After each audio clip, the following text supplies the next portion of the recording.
So is the failure of development in Africa to be blamed on the misrule of big men, on perverse compensatory ethnic rivalries, on a seemingly permissive African culture, or on a rapidly growing population stock that has perniciously and continually lacked much human capital development?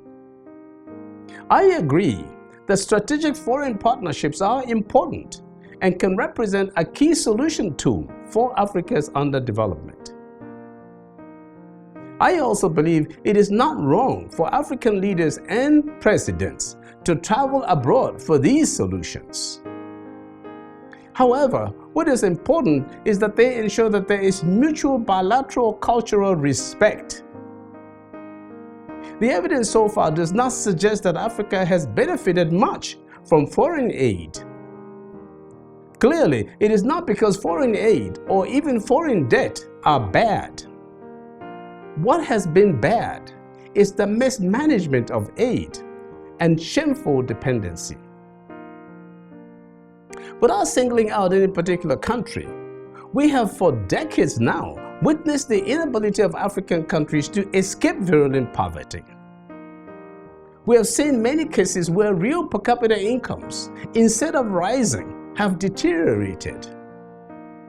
We have told and retold the story of how South Korea, which was at par economically with many African countries, has become a global industrial giant and economic power. Meanwhile, all that foreign aid and loans, followed by debt relief, have barely moved the needle for Africa. So, what is the problem?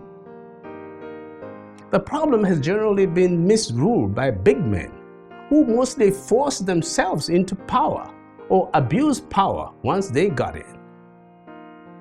This is reflected in what we often refer to as poor governance.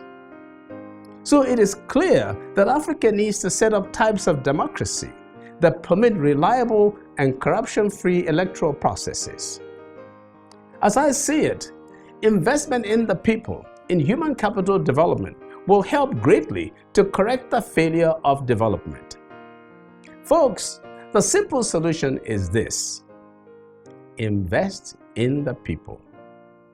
With that, as I said last time, the world will see that Africa has too much to be a sitting duck. I'm Magnus Kpakol, and that's my view.